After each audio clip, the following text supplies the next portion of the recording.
Good evening, friends. Welcome back to one of the most prestigious program, that is Neurological Society and Neurological and Equilibrium Society webinars, international webinars actually on Vertigo. This 14th program we did continuously, credibly, and with great this thing consistency. Okay, and also it was part of Otology Ninja program, 27th class of Otology Ninja program, and this is a concluding session Rina, the NES program.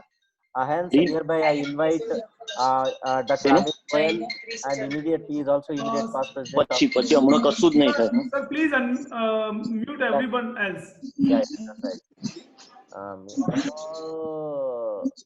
Yeah, okay. Okay. I welcome Dr. Amit Goyal, additional professor at All India Institute of Medical Sciences, so Jodhpur. Dr. Amit, it's all yours now. Okay. I will let me unmute you. Give me a minute. Yeah.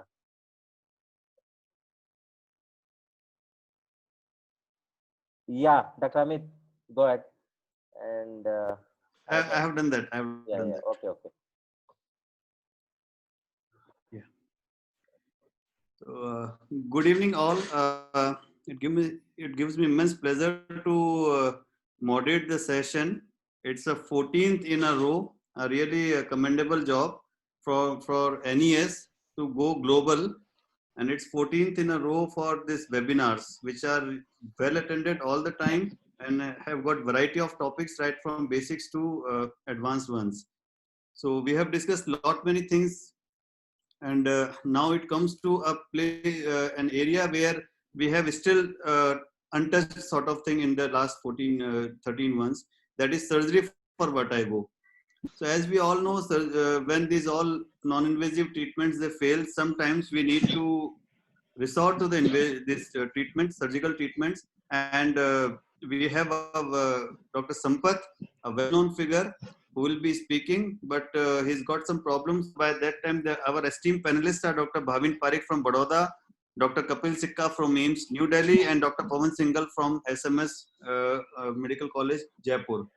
So in the meantime, till Dr. Sampath joins, fixes his problem and joins back, I invite Dr. Bhavin Parikh to share his vast experience on vestibular neurectomy. He is a well-known figure in this field.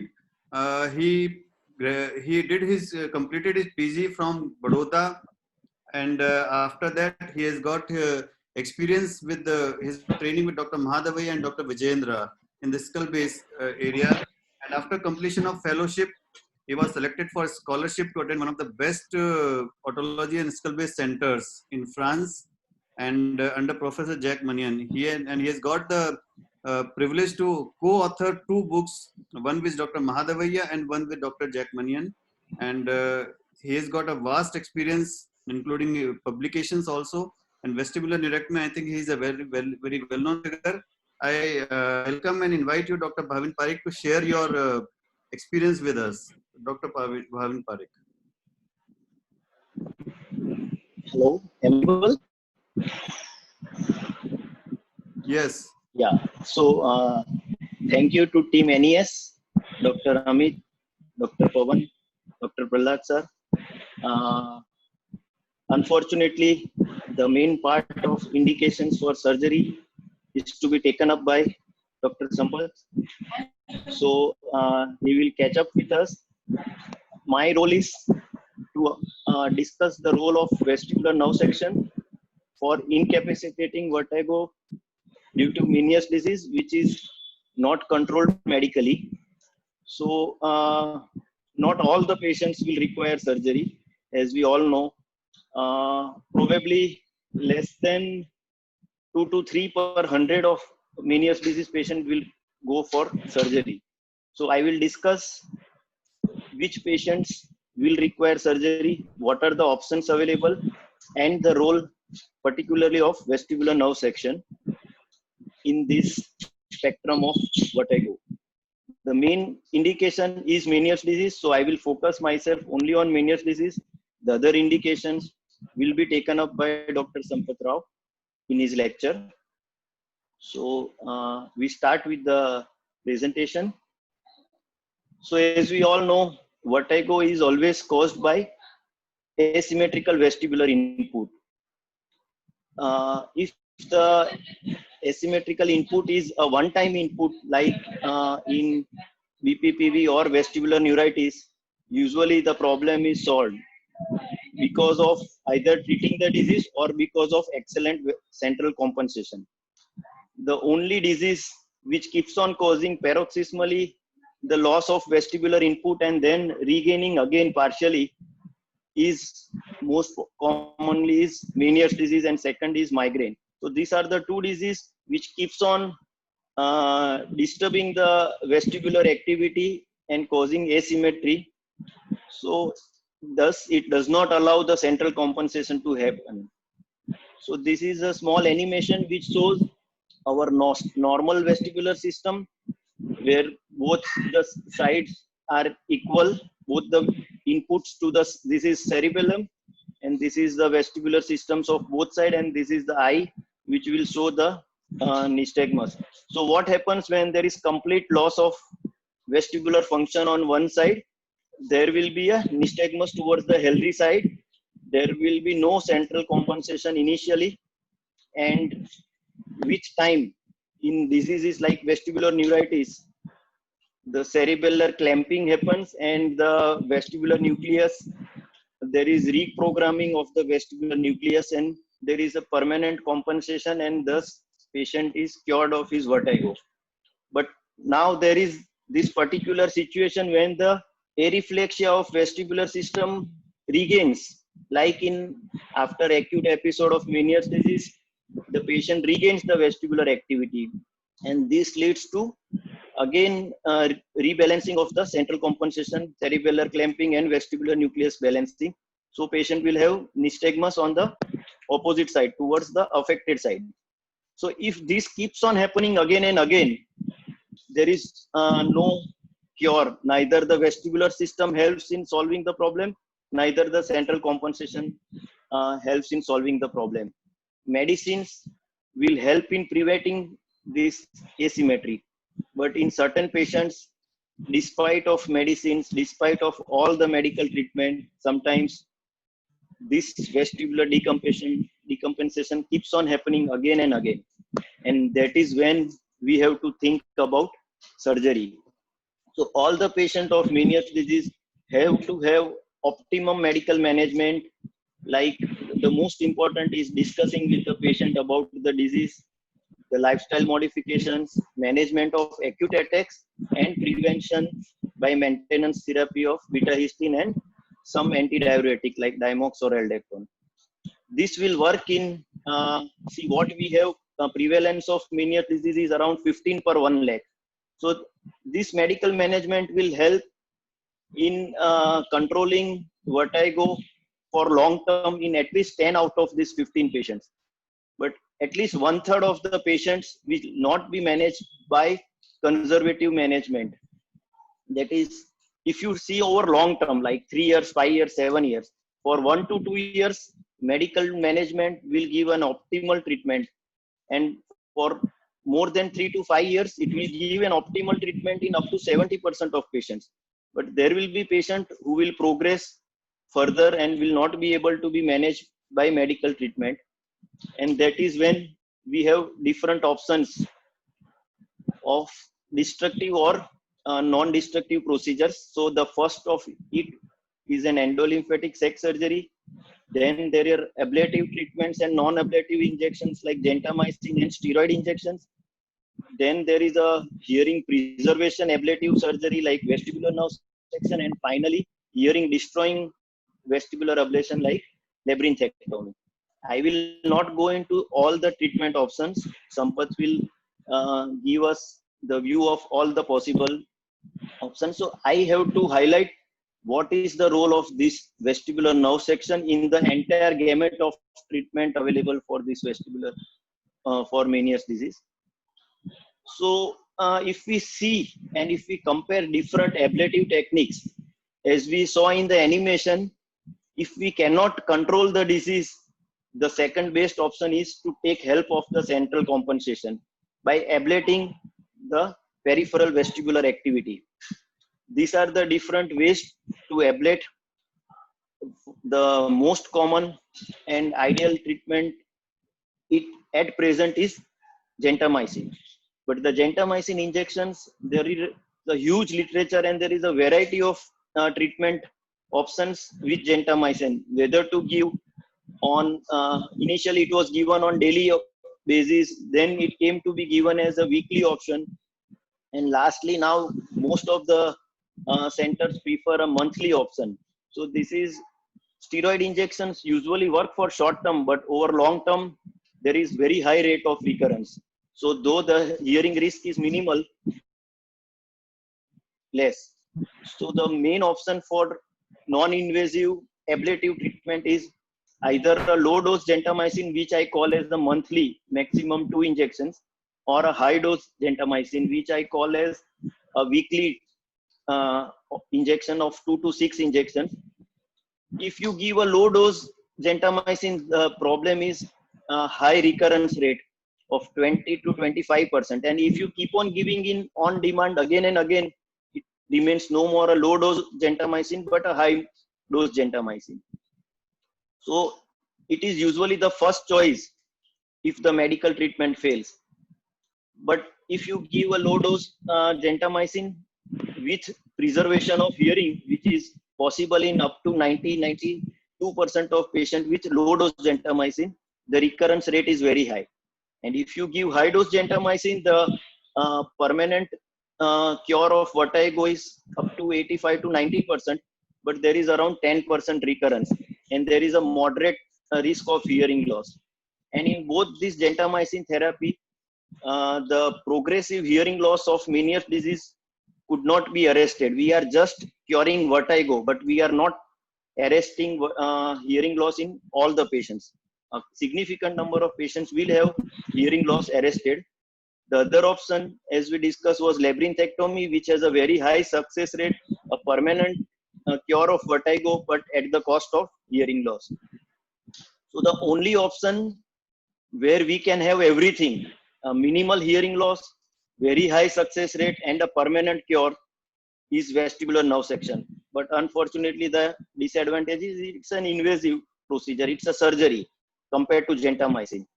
So European Academy has suggested the treatment options like starting from medical management, then a low dose gentamicin therapy, and for selective patients which fails gentamicin therapy, a vestibular nerve section. And those patients who opt for vestibular nerve sections for the purpose of hearing preservation, you can directly opt for vestibular nerve section. It has the highest success rate with best hearing preservation. So coming to vestibular nerve section, now you can do vestibular nerve sections by 3 approaches: a middle fossa approach, a retrolabyrinthine approach, and a retrosigmoid approach. As you notice, in all the 3 approach, you have to cross dura to enter the CP angle. And the most direct approach, according to me, is a retrosigmoid approach, because once you enter the cerebellopontine angle, the first nerve that you see into the cerebellopontine angle is vestibulocochlear nerve. And if you see, the superior part is the vestibular nerve and the inferior part is the cochlear nerve. It is well demarcated by a small capillary. The color of the nerves, cochlear and vestibular nerves, are different. There is a distinct plane of separation between vestibular and cochlear nerve. So this propagation that vestibular nerve section causes hearing loss is a complete abnormal proposition, because this is the only way to preserve hearing. By preserving the cochlear nerve, patient is capable of having a cochlear implant in future if they require. And if you see the experience of Professor Manian's department, out of 519 vestibular neurotomies before 2008, after that there are much more number, none of the patient had facial palsy, none of the patient had complete hearing loss, and no permanent morbidity. I have been to this department. These surgeries done by senior residents. all the good senior residents who passed from his department would have done 2 to 3 vestibular nerve sections themselves. So it's a resident-based program, and even in the resident-based program, they have never had in last 35 to 40 years of complete facial palsy or complete hearing loss. So to propagate vestibular nerve section as a hearing ablative surgery or causing very big complication is a wrong thing. But after all, it is a surgery, so you can always have an option of gentamicin before going for surgery. But it is not a surgery where we are going to destroy everything. No, it is to selectively destroy the vestibular function so that the central compensation can help in curing the Meniere's disease. This is the only procedure in the entire gamut of procedures available for Meniere's disease where the patient is cured of the disease. The hearing loss progression stops, vertigo goes away completely, the chance for bilateral Meniere's reduces drastically. So there are multiple advantages. The only disadvantage is it's a surgery. But as ENT surgeons, we are also a surgeon and not only physicians. And for all the other diseases like acoustic neuroma, trigeminal neuralgia, or like head and neck cancers, there are always non-surgical options available. But we have to balance which patient will gain more from surgery and which patient will not gain from surgery, or where a less aggressive approach is available. My experience of 10 patients in last 7 years, I also did not have any facial weakness or complete loss of hearing. The only morbidity in one patient I had was a CSF leak, which was solved by resuturing. So it's like any other surgery, like otosclerosis surgery, there are risks, but the risks are much less compared to the gains. And there are certain patients which will definitely benefit from this surgery. So when should we do surgery for Meniere's disease? When the patient has a definite Meniere's disease by AO-HNS criteria, the medical treatment has failed, which will take at least around 3 years. And there should be a significant disability to the patients. I will discuss what were the disabilities to my patients. The impairment of hearing, the hearing should be relatively good, and the professional status, because it depends.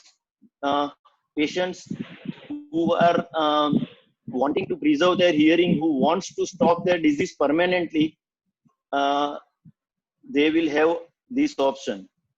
So coming to my experience of 10 cases, all the patient had at least 1 year of medical therapy. Average was 3 years. And as you can see, only 2 patients came from 100 kilometer of radius where I work. So it is not so common to do surgery. In 7 years, only 2 patients from my city. The other 8 patients came from far off, 300, 400 kilometers. So they were patients who were really requiring surgery, who were not benefiting from medical treatment. 5 of these 10 patients had gentamicin intratympanic injections, 4 to 8 injections. So they were the patient who were not responding to gentamicin also. And I have given more than 70 patients, I had given gentamicin. Only 5 of them did not get benefit from gentamicin. Though lot of them would have some hearing loss, about 10 to 15 decibel hearing loss, and sometimes over next 5 to 7 years, more than that, but they got benefit from gentamicin. But 5 of these 70 patients did not, they got benefit for first 2 to 4 years. Most of these patients came back to me after gentamicin after 3 to 4 years, getting recurrent episodes of vertigo, same like before. So 3 of these patients were very young, less than 40 years of age. 3 of these patients came with their relatives telling me that they are having suicidal tendency because of the vertigo. They have lost their job, or they cannot do even their home function. They cannot go alone outside the house. One person was falling off the roads, and he will sleep anywhere on the road once he start having vertigo. So this disease is really incapacitating in certain patients. So this patient requires a permanent solution to their problem. And those patients, 5 of my patients were without gentamicin trial. They selected surgery when they were explained the pros and cons of gentamicin and surgery. And these patients were mostly very young patients. One patient, as I told, had CSF leak, but otherwise there was no major complication in the 10 patients that I had experienced. So coming to the salient point of vestibular nerve section is it has to be done in patient with an incapacitating disorder, which have severe incapacitating vertigo, which make them lose their job, or they stop doing their job, or they reduce their professional activities, or they lose their job because of this. They stop driving, they reduce driving, they cannot go alone in a car. So these are some of the things which is increasing the morbidity and quality of life. It is not at all causing mortality, but a significant reduction in quality of life. And we have this surgery which has a very high success rate. The other feature is it is safe for facial and cochlear now. It is very wrong to say that it will cause facial palsy or complete hearing loss. This is the surgery which prevents further hearing loss. This is one of the hypotheses, but it has been proven by papers, mainly from Professor Manyan School and some other papers from Silverstein also, that if you see the preoperative hearing, immediate post-operative hearing, there is some improvement at lower frequencies, but over 5 years also, there is not much worsening of the hearing. It is compared to the normal population, it has the same worsening in the hearing. And most of the patient, if we can preserve the hearing between 50 to 60 decibel, in future they can use hearing aid. If for any reason they require cochlear implant other than Meniere's disease also, they will be ideal candidate for cochlear implant. Other surgeries like labyrinthectomy will either you have to do immediate cochlear implant, but in future you cannot do anything for them. So how do they preserve hearing? There is a hypothesis that there is Putz bundle, that is the afferent cochlear nerve travels through the vestibular nerve and enters the cochlea at the most proximal part near the fundus. So when you cut vestibular nerve, you also cut the efferent cochlear bundle, and this efferent cochlear bundle is responsible for hearing fluctuation and hydrops. So by cutting vestibular nerve, you are preventing further hearing loss to the cochlea. And this is a controversial thing, but this is proven by Michel Lacour, which he is a very famous vestibular rehabilitationist in the team of Professor Manyan. And he observed that worldwide, if you say bilateral Meniere's disease, it is common in up to 15 to 25% of patients if you follow them for long time, for 18 to 20 years.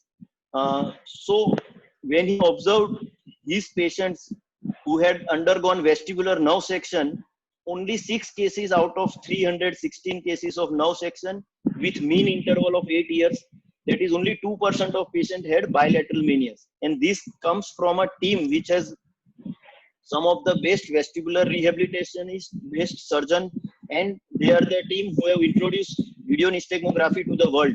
So they have a very good physiology lab also. So they came out, they don't know how it has happened, but by cutting unilateral vestibular nerve, you are preventing bilateral Meniere's disease.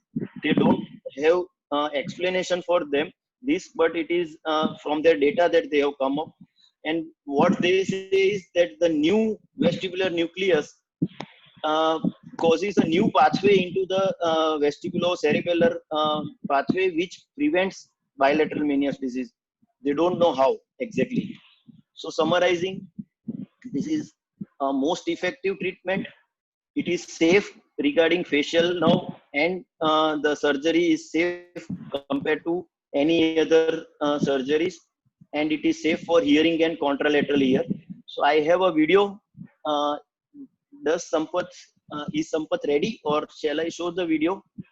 Prahlad sir. Yeah, go ahead. with the Go ahead. video. You can go ahead with it. Yeah. So this is a video showing the vestibular nerve section. If you see, the position is our normal autologic position with head flex and rotated towards opposite side. We have surface landmarks like Frankfurt panes and landmarks for sigmoid sinus. So we have surface landmarks which shows sigmoid sinus and transverse sinus. And then we draw a line from mastoid tip, which is 3 finger width behind the postauricular sulcus. We elevate subcutaneous and skin flap, which is anterosuperiorly based, and then musculoperiosteal flap, which is postero-inferiorly based. So this form double breasting. These all steps are to prevent postoperative CSF leak. Then we identify the emissary vein. We make a circular craniotomy with keeping the emissary vein in the center, and the emissary vein, if we follow, it will take us to sigmoid sinus. So our craniotomy has to be, so we can see this is the right side. This is sigmoid sinus has been identified here. This is superior, this is inferior, this is anterior, and this is posterior. So we have made a coin size craniotomy based anteriorly on sigmoid sinus. And once you have made a craniotomy, then we make a anteriorly based dural flap. So anteriorly U-shaped flap, which is based anteriorly on sigmoid sinus.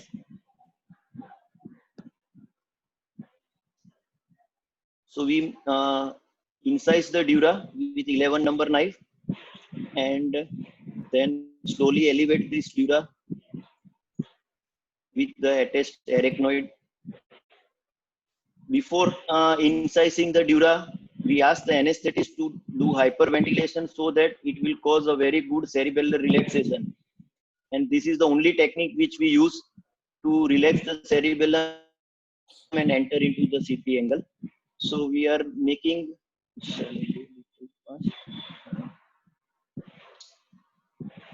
so we have made a anteriorly based dural flap has been sutured to the surrounding soft tissue. Now we are entering into the CP angle. This is the arachnoid, which we have to dissect with the help of sharp and blunt dissection.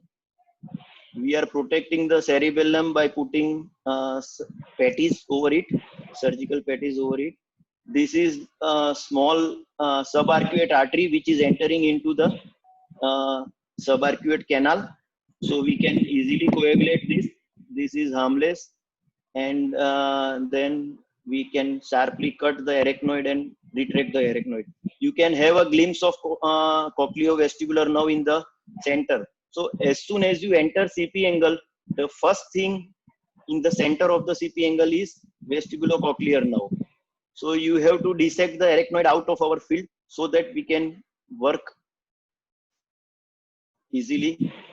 This is the needle, and with sharp dissection with needle and scissor, we can cut this arachnoid.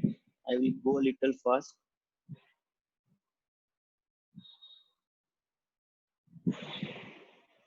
So then once we have dissected, this is the trigeminal nerve. This is the flocculus. You can see the superior part is vestibular nerve and the cochlear nerve is the inferior part. Here we cannot identify, but usually the cochlear nerve is more white, the vestibular nerve is grayish, and you can identify the plane of dissection between cochlear and vestibular nerve.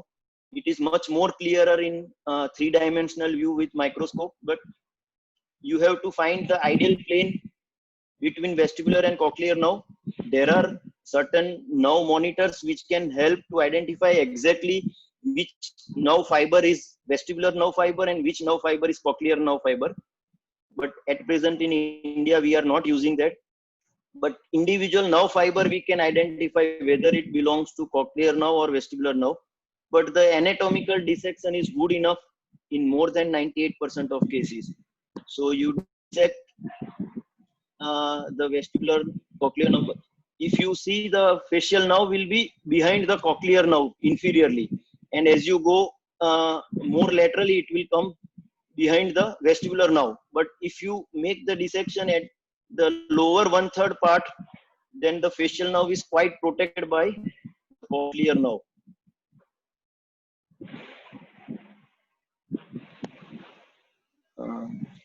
This is the final, see, you can see the nerve the cochlear and vestibular nerve separately. You should not leave any nerve fibers of cochlear vestibular nerve attached, because that will not cause 100% deafferentation. You have to cause 100% deafferentation. And now with a blunt probe, I am just demonstrating the nervous intermedius. This is nervous intermedius. Can you see? This is nervous intermedius, which again protects the facial nerve. And behind the nervous intermedius is the facial nerve. So there are various things nature has provided to protect facial nerve.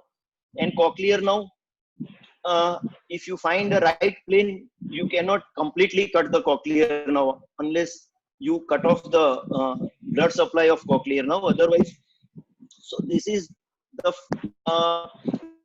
want to start retrosigmoid approach or CP angle surgery. This is the most basic surgery, because you go in, cut the nerve, and come out. So you compared to vestibular schwannoma or microvascular decompression surgery, this is relatively easy. You require a learning curve, but once you require learning curve for any surgeries. But once you learn properly, the results are quite good, and this can be one of the option for patients with Meniere's disease. We suture the dura by intermittent silk sutures. We put a small dura patch behind the incision to prevent CSF leak, and then we cover the gap with free fibrofatty tissue glue, Surgicel, and then we cover this defect with the bone pate that we have collected while drilling the craniotomy, and then suture the soft tissue in 2 layers, and then finally this is the incision is almost as much size as our common post-auricular incision. So thank you. This is my book with Professor Manian, which mentions apart from vestibular nerve sections on other surgeries like microvascular decompression and small acoustic neuroma. So thank you again to the team NES, and we can take questions if Sampath is not ready, or as the I think before Sampath starts, there are just 2 or 3 quick questions. So Yeah. maybe I'll just pass them directly to you. The most commonly asked question is that is it only an observation, or does it have some scientific basis when you say that the unilateral vestibular neurectomy actually halts the disease process? It doesn't let the disease go bilateral. It doesn't let the hearing deteriorate further. No, there are papers on hearing deterioration. It is not an observation. It's long-term studies that have been published that vestibular nerve section prevents hearing, continuous hearing loss on the same side. The hypothesis is not clear, but the hypothesis, as I told, is cutting the efferent cochlear bundle. But regarding the bilateral Meniere's disease, it has not come from multiple centers. It has come only from Professor Manian Center. But hearing is preserved after vestibular nerve section is not an hypothesis. It has been proven by multiple centers. But nowadays, very few centers in the world is doing this surgery. The almost entire United States have stopped doing surgery, probably because of medical legal reason. But in Europe, in France, there are at least 100 ENT surgeons who are doing vestibular nerve section. So now my next question is related to this only. It means you are saying due to medical legal reasons. So one question will be that, are you doing it without a neurosurgeon, or you are doing it with No, neurosurgeon? I do my all CP angle surgeries with neurosurgeon in his center. But this surgery I do myself alone. But there is always his name in the paper, but it can be done alone. Great. So the second question actually is the reason medical legal that in US this surgery is actually stopped being done, or there is one observation. I think Dr. Suratwala has asked that you should go for endolymphatic sac decompression first rather than straightway jumping onto the vestibular neurectomy. So what will be your take on that? Yeah, see, Meniere's disease is full of controversy. So there is never going to be an end to the controversy, where to start and where to end. Because some people are having very good result with endolymphatic sac surgery. but none of the surgeries have success rate as high as 98%. Only labyrinthectomy has such a high success rate. So if patient is ready to undergo endolymphatic sac surgery, the success rate reported all over the world is around 60 to 65%. And that is also a surgery. This is also a surgery. The risk for endolymphatic sac surgery can also be a hearing loss. So then it comes down to, I think, to your training. So whether you have done endolymphatic sac surgery very commonly and you have got good results, but I am sure none of the endolymphatic sac surgeon will say that they have got success rate above 95%. So if patient is ready to undergo one more surgery before final result, and if he is lucky, he can go away with. So if you remember, I have shown my steps after medical management. Some people keep endolymphatic sac surgery before gentamicin. Some of them keep after gentamicin. But endolymphatic sac surgery is full of controversy, as you will agree. So let me pass this question to Dr. Kapil Sikka maybe. And in continuation to this question, Dr. Amit Keshri has asked that if you need to choose between vestibular nerve section and labyrinthectomy, so what will you choose? Because there are interconnections between cochlear and vestibular nerves, and apparently you are actually severing those the fibers of cochlear nerve also when you are doing vestibular nerve section. But So they're Dr. efferent Kapil, vessel, not afferent. Dr. Kapil, if you can, Dr. Yeah, Prahlad, if one you can minute. unmute. Yeah, Dr. Kapil. Yeah, 1 minute. Kapil ji, welcome. You can start your video also. Video, Hi, Dr. Amit. Can you hear me? Yeah, please. Yes. we can't see you.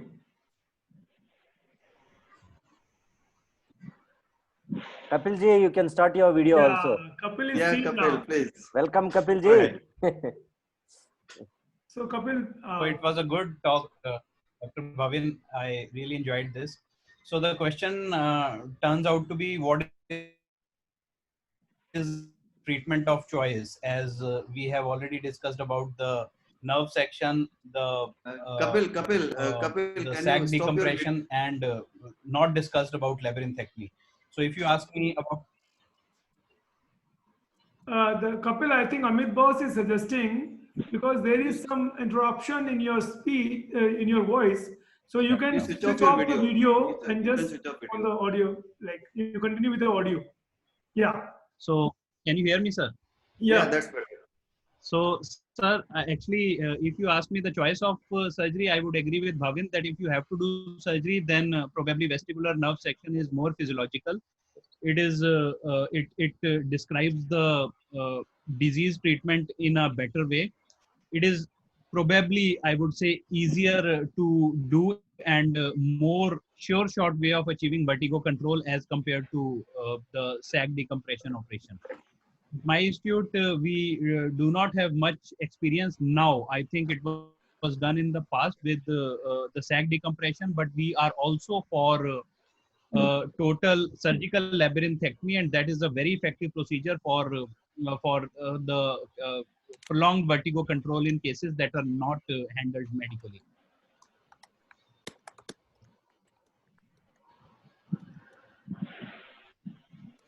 So how do you rate Yeah. Amit Boss? Yeah, There is a yeah. query. Like he is going in favor of total like labyrinthectomy, the more ablative procedure as compared to vestibular neuronectomy. So, can you just put some more focus, Kapil, why you really want to go for labyrinthectomy?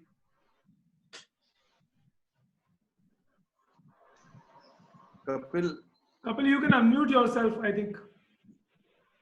so maybe Pawan, you till the time I think he's back. Yeah, Kapil. Yeah, sir. Can you just So, throw some more light why you choose this labyrinthectomy? Labyrinthectomy over vestibular neuronectomy. Labyrinthectomy is no way a neurosurgical procedure. It is fairly straightforward. Just requires a bit of knowledge of labyrinth, and adequate labyrinthectomy is a ENT professional's job. That's why I would probably prefer this. But yes, if you have a good neurosurgical backup and a good center, I think nerve section is a more sure shot way of treating it. But in our hand, labyrinthectomy is a very effective operation, probably as effective as nerve section. Sure. So, there was one question, Dr. Bhavin. Does it have any effect on tinnitus, as you have observed? No, no, no. It is same like gentamicin. In some of the patient it improves, in some of the patient it remains same, and in very few it may worsen. But usually it is either same. It does not improve with surgery. Okay. So, is Sampath ready?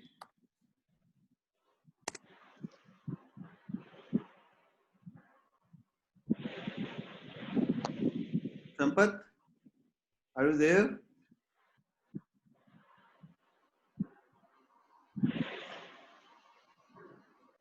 I'll unmute Sampath. Give me a minute. Okay. Yes. Okay. Sampath is back. Okay. We'll figure out. Bye. The rest of the questions we will definitely take after Sampath's talk. Maybe there are a lot more questions coming up, and all those can be taken collectively. So that I think let's hear to if Sampath is ready, we can hear him first.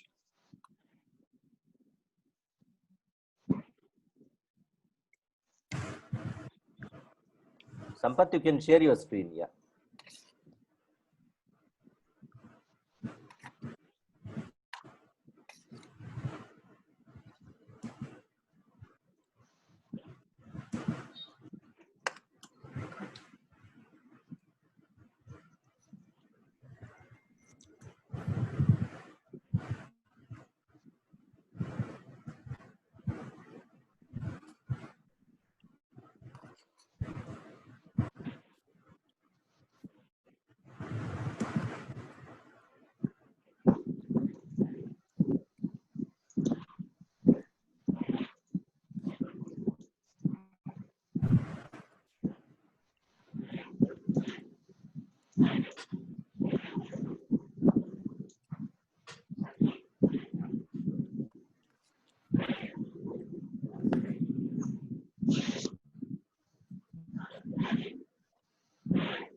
Till Dr. Sampath arranges his presentation, let me take the opportunity to introduce him. As we all know, Dr. Sampath, he's based in Bangalore right now, and he's got very huge experience in skull-based surgeries. He did his master's at Mangalore, and the fellow of European Board of Examinations also he is cleared, and European Academy of Otology and Neurotology. He was awarded the British Annual Congress in Otolaryngology Bako Fellowship twice, and Birla Smarak Kosh Fellowship and the GSE Fellowships of Rotary International, and 10 outstanding Indian awards from Junior Chambers International. He's completed his 2 years fellowship in skull-based surgeries and advanced otology at Casa di Cura, Piacenza, Italy, and awarded fellowship for European Academy of Neurotology. He continued to work in Italy with Mario Sana, Jack Manian, and Paolo Castelnuovo for a total of 6.5 years, accumulating vast experience in skull-based surgery. He has over 100 peer-reviewed scientific publications with H-index of 19, and that's huge, I believe. And 15 chapters in various textbooks, and 1 textbook on cochlear and other auditory implants by Theme Publications. He is recipient of Best Paper Award at the Polydor Society meeting of 2013. He was awarded with an honorary fellow of American College of Surgeons, FACS, in 2019, and a visiting professorship to the Shanghai Jiao Tong University, one of the Asia's largest universities. He is an invited faculty at the World Federation of Skull-Based Societies and European Skull-Based Congresses. He was also honored with the Dr. G.S. Grewal Oration by AOI in 2018 and Professor Alauddin Memorial Oration in 17th Conference of ORL HNS of Society of Otolaryngologists at Bangladesh. The Karnataka ENT Oration in 2019 and Professor S.R. Singh Oration at UP State ENT Conference in 2019. He has been invited to the skull-based courses organized by the World Federation of Neurosurgical Societies and has been invited speakers at national conferences of Italian, Egyptian, Turkish, Saudi, Bangladeshi, UAE, and Indian societies. He has pioneered many new concepts in skull-based surgery in India. He is founder of World Skull-Based, an international organization and an NGO. The World Skull-Based Fellowship Diplomas in Skull-Based Surgery offered by World Skull-Based in Bangalore are the first curriculum-based skull-based courses in India that are awarded a university diploma in skull-based, and I think it's really commendable because for ENT surgeons it may open a legal way, probably a way ahead for at least starting skull-based surgeries to and I have seen him operating. He has got unmatchable patience for hours together. He can just keep on operating with, and the meticulous surgeries he does, that's a treat to eyes.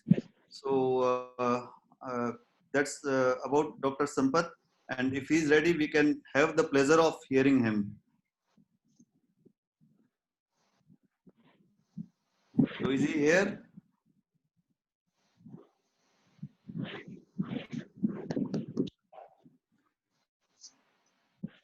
In the meantime, I think let's take few more questions to keep the ball rolling. So Dr. Kapil, Dr. Pawan, Dr. Bhavin Parekh, Dr. Amit Keshri, Dr. Prahlad, all of you are here. Yeah. So let's Dr. Amit Keshri, can you throw some light on risk of hearing loss while doing labyrinthectomy?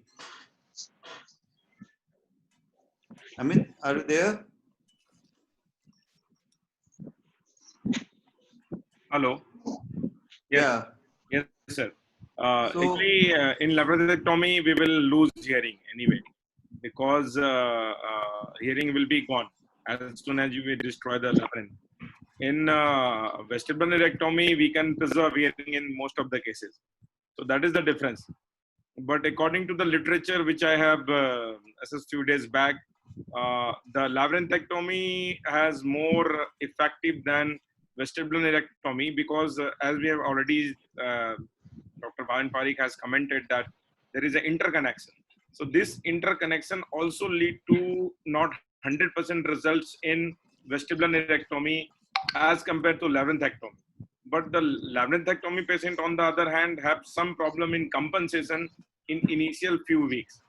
Although the vestibulonerectomy patient has no issues, much of the issues with compensation because of the vestibular nerve section. So, I mean, anybody would like to comment? Yes. Just a way I can comment. There is only a one-way interconnection between cochlear nerve and vestibular nerve. Some of the fibers from cochlear vestibular nerve goes to cochlear nerve, but none of the fibers from cochlear nerve goes to vestibular nerve. So if you cut, you are cutting the cochlear nerve fibers efferent, but not the vestibular nerve. The difference in result might be less than 1% between labyrinthectomy and nerve section, because if you leave behind some vestibular nerve fibers on the cochlear nerve, then you are not doing a complete deafferentation.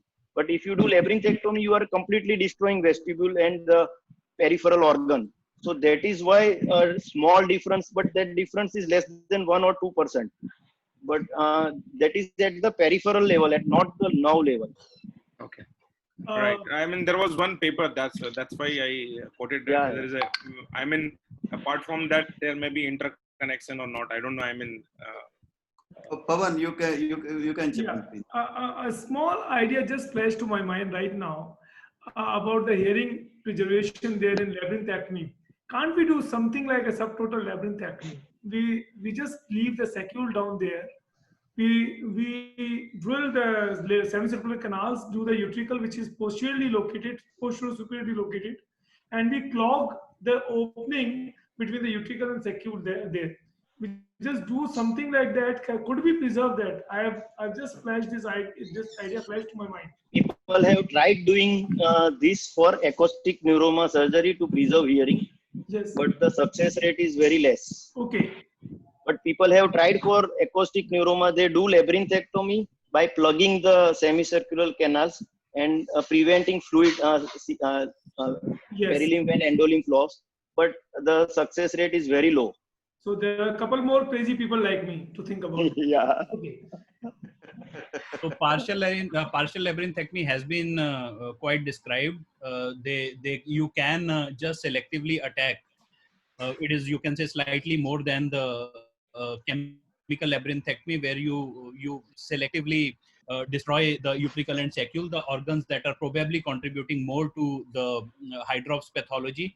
And in case the hearing is destroyed, then theoretically you can even do a cochlear implant. But I would say for the audience here that most of these reports are anecdotal. It should not be considered that the hearing preservation with labyrinthectomy is the treatment of choice, and so is the nerve section. So if you are embarking on surgeries, you should select the patients very, very carefully. Most of the surgeons will agree with me that the surgery they are doing are mostly in the cases who have got unsalvageable hearing. So even if it's a labyrinthectomy or a nerve section or a sac decompression, you will hardly take up a patient who has a normal or near normal hearing. Most of the cases we will do surgery if the patient has significant degree of hearing loss. No, actually, no, it is not a non-serviceable hearing. Sorry. The form is usually... How many patients of your nerve section experience had normal hearing? No, no one will have normal. But if you can preserve that between 50 to 60 decibel compared to 80 to 90 decibel, it is much better. 70 decibels in 1 year with other year normal is not a serviceable hearing. That's what I want. Yeah, but you never know what happens in the another year in their lifetime if they are young age. So I would agree with you that if you have performed a nerve section, then if they lose hearing in future, then probably they still have an option of a cochlear implant in that year or the other year. Contrast from and if we can preserve the hearing at 60 decibel level and at 80-90 decibel level, we know you are a cochlear implant surgeon. Now the indication for cochlear implant surgery has come down to 70-80 decibel, but at least it has not come to 60 decibel where we are preserving in vestibular nerve section. So to preserve at 60 and 80 is quite different, and to have complete hearing loss is quite different. So for hearing preservation, we should always try if it is possible. Yeah, Dr. Bhavin, I think... Sir, my question is... okay. Can I comment over that? Yes. I think Dr. Bhavin, Kapil has got a very valid point. So you can divide your patients accordingly. If a patient has got severe to profound sensorineural hearing loss already, a severe symptom, I think the best thing to do as an ENT surgeon is labyrinthectomy. Yeah, definitely. But because it is in your area, simultaneously you can go ahead with a cochlear implantation at the same time. Okay, not much complications there, but if even a bit of serviceable hearing is present there, I would rather say even if it is moderate hearing loss, SN loss, we can prefer vestibular neuronectomy. And if the hearing loss has been so bad, we can keep on giving gentamicin, because then that is a chemical labyrinthectomy. Why to do a surgical labyrinthectomy? Only when you have to preserve hearing, you have to do something. If you want to destroy hearing, gentamicin is already there. But Dr. Bhavin, there is another issue there. Yeah. That if you are doing a labyrinthectomy, those little number of fibers which are saved there in the cochlea, you can use them for cochlear implantation. That will be giving you a good hearing. Yeah, and but even in disease, cochlear implant works well. Yeah, but even in chemical labyrinthectomy, you can. But in but in chemical labyrinthectomy also you can do a cochlear implant. But all these chemicals are all also somehow cochlear toxic. Yeah, cochlear toxic, but not now toxic. Cochlear toxic is no problem. In cochlea, you are replacing the hair cells. You are not damaging the nerve cells. But if preserved hair cells are there, they are of use. Amit, you For were cochlear saying- implant, I don't know whether they are. Yeah. So I think actually, there are two extremes of the surgeries. At one point, if you do a endolymphatic sac decompression in hearing preservation, okay. So I mean, in last November, our UP State Conference, one such patient was done by Dr. Sampath, and it has been 6 months. Our experience of only 4 cases is that endolymphatic sac decompression also works very well. That patient never required any vestibular sedative in last 9 months. The other situation is that I have done 2 cochlear implant in a patient of Meniere's disease where the disease has died down and the patient has bilateral severe to profound loss. So in that cases, would you recommend a cochlear implant and labyrinthectomy at the same time? Although the patient does not have vertigo, as like earlier, it has died down, but has imbalance. So you will advise a labyrinthectomy together with the cochlear implant or just cochlear implant? Because his main complaint now is the hearing loss. Kapil boss. I would say if the patient does not have vertigo, just implant and Yes. restore his hearing. Okay, right. So I think Sampath is ready. I'm afraid not got the clearance as yet, but Sampath is okay. Okay, he's speaking. Okay. See, Dr. Sampath is unable to open his PowerPoint yet. I think we should if Dr. reschedule Sampath his can, event. Yeah. I think there can be 2 situations. If Dr. Sampath Hello? is hearing, he can directly share the videos, and he is an extempore Hello? speaker. Yeah, Sampath. Yeah, Dr. Yeah. Sampath, you are ready? Hello? You can say videos. Yes, Sampath, we can listen. Yeah, are you ready? Hello? Sampath, Sampath, can you hear us? Sampath, hello? Hello? Go Yeah, ahead. can you hear us? Can you hear us? Sampath, Sampath, hello? Sampath, you have to unmute yourself. No, he is unmuted. He's yes, not he is muted, unmuted. yeah. Hi, Amit. I can hear you, but I can't. I We don't know can hear you. something We are with the listening to Zoom. you. I can't hear anybody from Zoom. I'm not. No, we can listen to you. Okay. You are Okay. audible. Let me say. Okay. Okay. You can just hear me, share no? your screen Okay. and start. Okay. Okay. So you can play your videos or something. No, I think Dr. Sampath is not able to hear our voice, so he's just rejoining. He's just rejoining in a couple of minutes. Hello? Can you Yeah. hear? Yeah, hello. Can you hear us? Yes. I can hear you. Oh my That's God. perfect. That's perfect. Yeah. Okay. Right.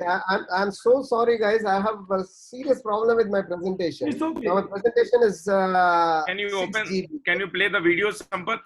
What I can do is I can play the videos. Yeah, right. But I was going through some of the comments, and lot of it is covered in my presentation. Actually, partial labyrinthectomy, and all the dilemmas that comes with whether labyrinthectomy is necessary, whether CI with CI. So all these issues were covered in my presentation. I would be happy if if I get one more day's time to sort this out. The presentation is ready. It's just that it's a very heavy file, and now my laptop is not opening it for some reason. Maybe along with Zoom, it doesn't have enough space or something. I will try to share my screen, and I will show you a couple of. So are you able to open? I mean, sometime. Hello, Sampath. Yeah, Yeah. we can see that. Sir, Sampath. Yes. Sometimes the PowerPoint opens, but it does not come in full screen. So just try opening it. It will not come in the full screen, but we can see the small screen. I will try. Are you Yes. seeing my screen now? Can you see Yes, my yes, screen? right now. Yeah, we can see. Okay, we can so see. this is the presentation. You see it is 6 GB, 6.86 GB. Yes, yes. 3-4 very good videos are there. Only thing is, if I click this, it says like this. It just doesn't open. See, it says Okay. repair. And when I say repair, it goes. And then I also, meanwhile, while Bhavin was presenting, I tried it on my another laptop, which is a higher end laptop. This also is i7 MacBook Pro. That is i9. I tried in that also. In that also, it is not opening. Sampath, Play videos. The thing is, I have introduced you twice already. So what you can do? Yeah. So what you can do? You can show us play some. You videos. can show directly videos. Don't open the PowerPoint because it needs repairing. It won't be Correct. able to repair And- 6 GB and- power. point right And now. we can Okay. discuss Go about it directly to the later. videos. Done. And yeah, Yeah, we Done. can Yes. discuss Done. everything. Done. Done. and you So, can talk about the presentation directly without PowerPoint. Okay. yeah. Done. So Done. let me go to the videos, and So- in between we can take the questions and we can discuss as we are going. Okay. So am I live now with the audience or? Yes, yes. You are live. You are live. You are on. Okay. So I need to exit force quit PowerPoint now. I need to be able to do anything. No. Okay. Right. Fine. It doesn't open. I've tried this a million times. After I inserted the last video, it crashed. That was just about 1 hour before. After that, I saved and I tried. Okay. Anyway, let's not cry over spilt milk. So basically, my presentation had, I will try to recollect what was there in my presentation, and hopefully there'll be another opportunity to do this. So the first part dealt with, what are the surgical indications of vertigo? If I remember slide by slide, I'll just briefly go through my slides, as I speak, and then I'll show you the relevant videos, which are just about 3 or 4 videos. Now, is that okay? Yes.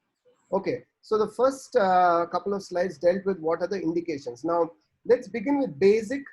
Let's then go to a moderate and then go to skull base. So the basic indications are lateral semicircular canal fistula, perilimb fistulas, semicircular canal dehiscence, and any third window cochlear fistulas. All these things can give rise to vertigo, and these require surgery because this most likely is going to be long-term vertigo, which doesn't have any medical line of management, I would say. Suppose there is a labyrinthine fistula. This patient is going to suffer because medicines can't, unless you're doing a chemical labyrinthectomy, you're trying to ablate the labyrinth. We are not talking about that. Again, we have several steps when it comes to protocolization of treatment for vertigo. So first, let's talk about simple perilimb fistula and all that. So this perilimb fistula is generally associated with cholestoma. When we're talking about cholestoma, we need to remove the disease. And we all know for several years, senior ENT surgeons, otologists have dealt with this phenomenon where we are taught how to gradually peel off the cholestoma matrix from the fistula and make sure that the fistula is, the labyrinth is not open. Now, in this, there was a very interesting a couple of articles spearheaded by the Japanese ENT surgeon Kobayashi. Now, he was the first to talk about partial occlusion of the semicircular canals. His first paper dealt with about just about I think 8 or 10 cases, and out of that, except for one case, almost all cases got away with absolutely intact hearing when the semicircular canals were partially ablated. Any one of the semicircular canals, lateral was the most common, and posterior semicircular canals also. So it is not always true that the earlier belief that you just open the membranous labyrinth and then the patient will go deaf. If you open it unintentionally, if you open it crassly, crudely, then yes. But if you open it carefully, controlled partial occlusion of the canals will may not lead to total deafness. So that was one thing. Now, semicircular canal dehiscence again is a big topic. So this involves two basic surgeries. So again, we are talking about medical management. So what is medical management in semicircular canal dehiscence? Now, medical management is not really medical, but it's a little surgical, but it's a small surgery. Now, round window occlusion is one of the things tried for semicircular canal dehiscence before we go into the bigger surgeries like middle cranial fossa or the transmastoid approach. Okay. Now, what do you mean by a round window obliteration? Now, in semicircular canal dehiscence, there are 3 windows. We all know that the phenomenon happens due to the third window, which is lack of bone over the semicircular superior semicircular canal arch, most commonly superior semicircular canal arch, on which the dura sits, so that acts as the third window. So out of these 3 windows, you're trying to close one window. So how do you do this? Simply elevate the tympanomeatal flap, put periosteum, and make the round window, which is in the middle ear, more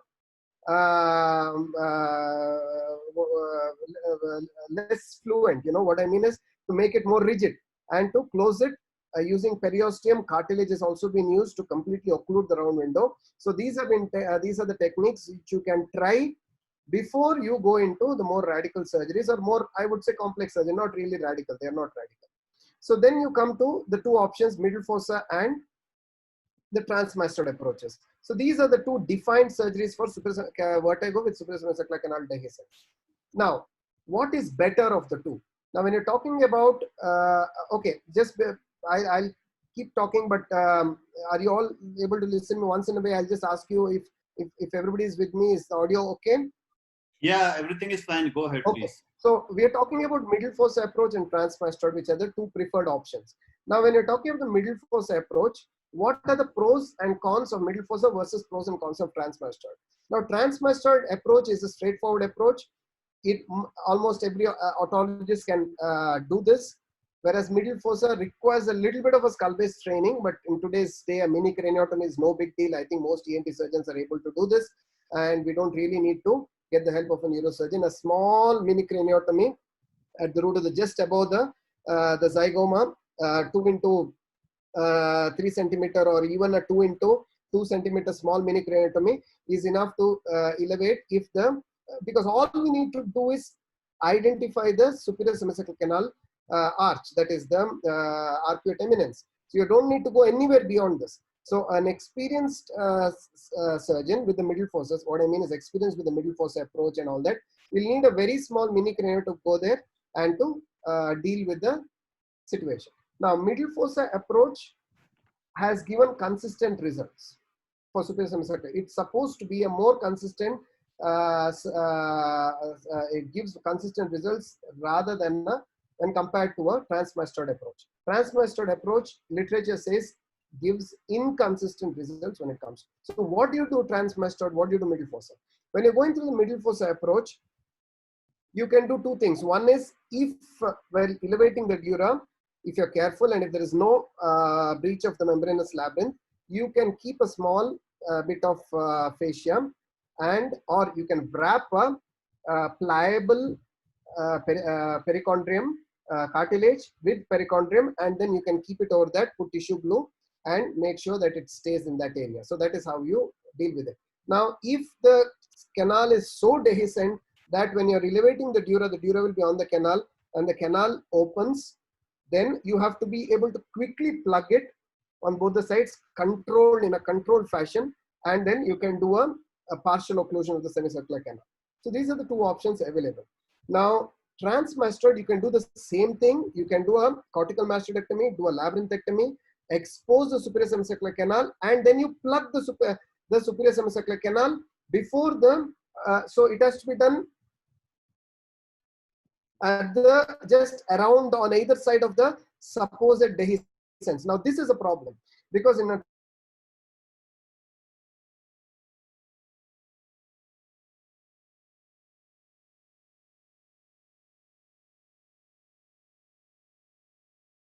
transmastoid will be a difficult task. So that is the reason why this surgery is not favored versus middle fossa. So what you have to do is actually find the arch and the apex of the arch on where the fistula is supposed to be, and then go and plug, do a small labyrinthotomy, and then immediately plug the two ends of the two arches without disturbing the common crus and the posterior and the lateral semicircular canals. So this is this thing. Now again, with the middle fossa, obviously the admission is longer. You're exposing the dura. The patient has to be in the hospital for a longer period of time. With the cortical mastodectomy, you can probably discharge the patient over the very next day, or so hospital time is more in middle fossa. Brain retraction is involved, so it requires a little bit of experience. So these are the difference between, but transmastoid approach is easier said than done. It's not always possible to actually sort out the problem that you are seeking to sort out. Now, so that as I remember the slides. So then you come to superior semicircular canal dehiscence, and then you come to the other causes. Now the other cause, and of course there is Meniere's disease. The Meniere's disease is is one of the most important aspects of surgery for vertigo. Now before we hit Meniere's, we need to discuss what are the other causes. Now, the other causes include tumors of the cerebellopontine angle, fibrous dysplasia, temporal bone tumors, and other things. Okay, so okay, I have a video where what I can show of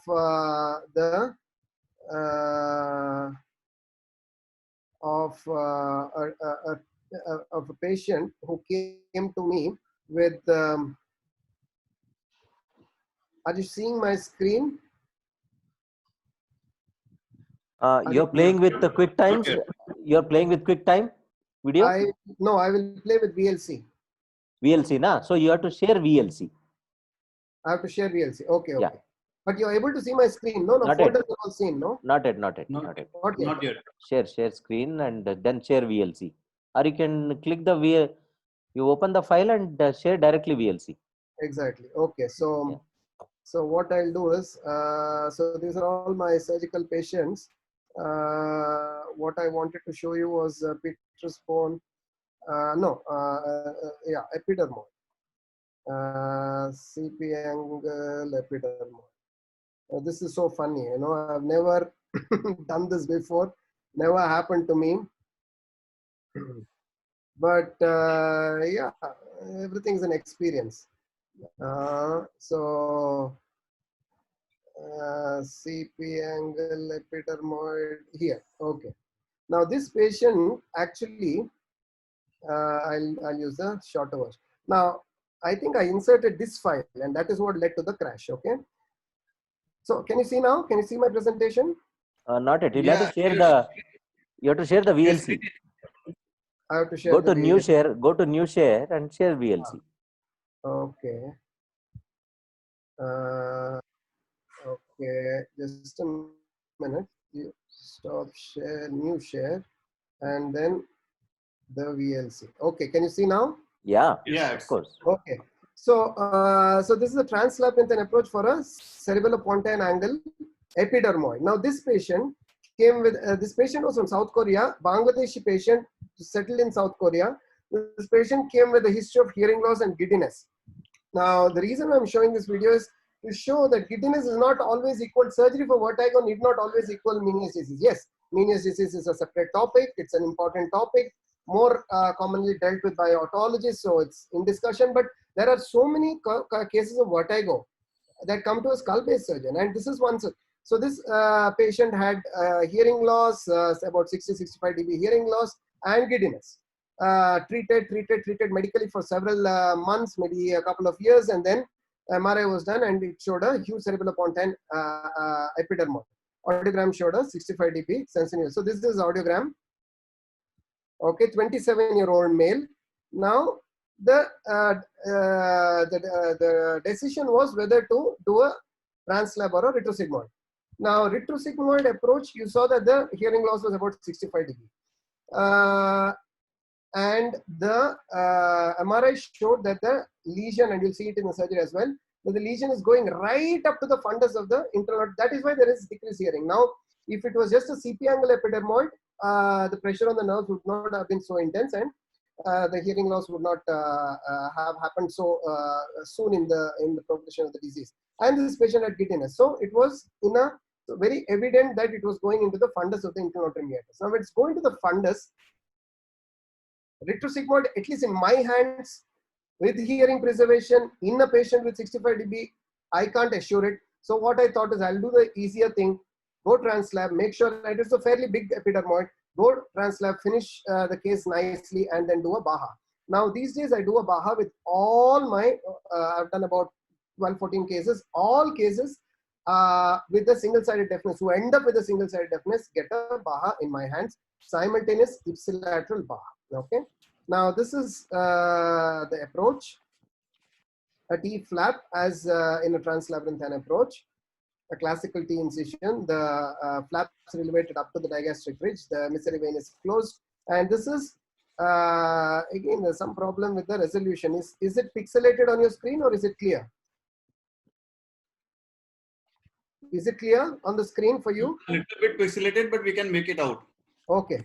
Okay. Fine. So you see that there is a nice wide exposure of the post-sigmoid region, the sigmoid sinus, and the dura here. Now your this is again a contracted mastoid. The editus is just opened, and now I'm identifying the facial nerve. Now the reason why I showed this video, there are a few important points. Now one is skull base surgery for vertigo, if, why, and when, and how. Second is there is every step of labyrinthectomy is clearly seen in this video. Okay, and the third thing is you'll see how the lesion goes around the nerves and how it exerts pressure on these nerves, just like in a vascular decompression, microvascular decompression. Now it exerts pressure on the facial nerve and the vestibulocochlear nerve, which obviously goes for a toss in this case. So here you see that the largest diamond burr is used to drill over the sigmoid sinus, the sinodural angle, and the middle fossa dura is exposed. And then we move into, okay, so that is a small piece of a very thin piece of bone removed over the sigmoid sinus. The middle fossa dura is also completely decompressed. Skeletonization means removing of the bone. Decompression means completely making it bare. When it comes to, that is the terminology I use when it comes to facial nerve, middle fossa dura, everything. Okay.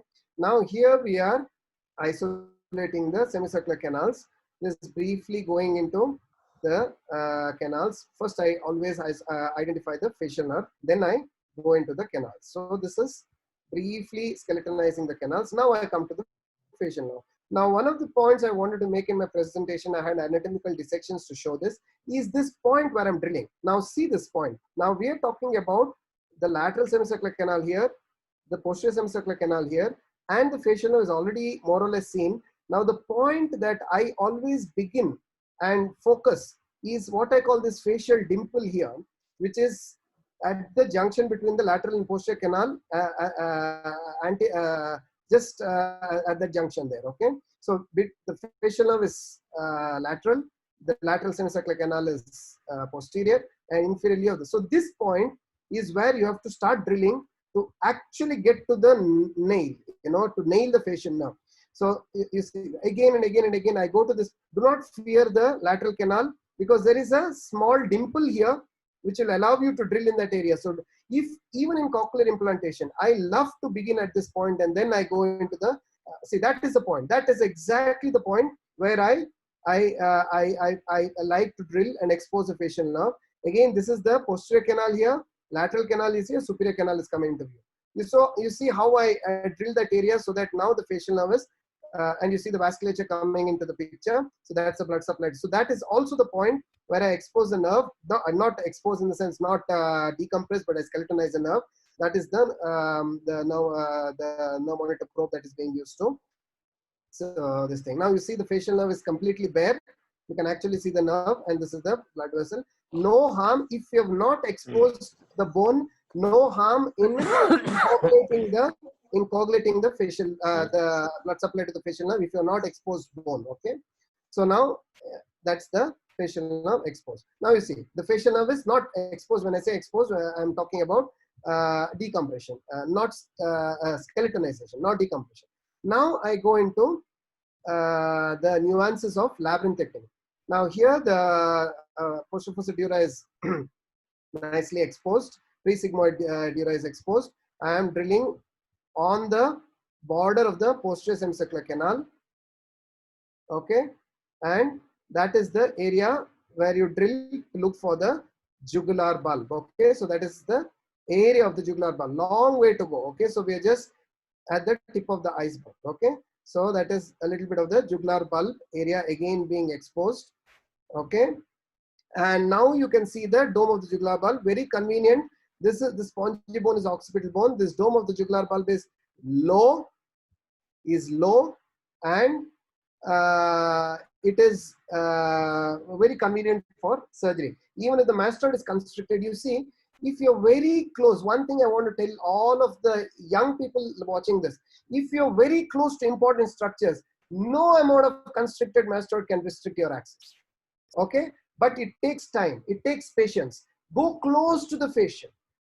go close to the semicircular. 1 millimeter that you get middle fossa dura, posterior fossa, you remove all the bone. You whatever the difficult translab approach becomes easy. Okay. Now you see in the beginning how small it was. It was a very anterior line sigmoid, low line dura. Now you see how much space. It looks like a normal translabyrinthine approach. Okay. Now I'm beginning that labyrinthectomy from the posterior. A lot of times you begin from the lateral canal, but now the posterior canal is nice and nicely seen. But before that, I want to show you how you see you have to get space here under the facial nerve by drilling again very close. Now the posterior semicircular canal goes in a curvilinear fashion, so you'll have to go very close. If you keep a lot of bone here, then again you are restricting your access. Go close, hug the structures, and you'll get a lot of. So now we're doing a labyrinthectomy. Posterior semicircular canal is drilled out. See, and you see the amount of space facial is so far. If there was a lot of bone here, you would be always worried about the facial. Now the facial is absolutely bare, almost ready to be exposed. Okay, so you know that you have a lot of space to do your labyrinthectomy. So that's a posterior canal. Now I am drilling the superior canal. Superior canal is always at a lower plane, remember, than the lateral also. So you'll have to dig a little deep. Here it becomes a problem if the superior semicircular canal is very close to the dura. Okay, here it is not, but in a superior semicircular canal dehiscence, this is the point where you get problems.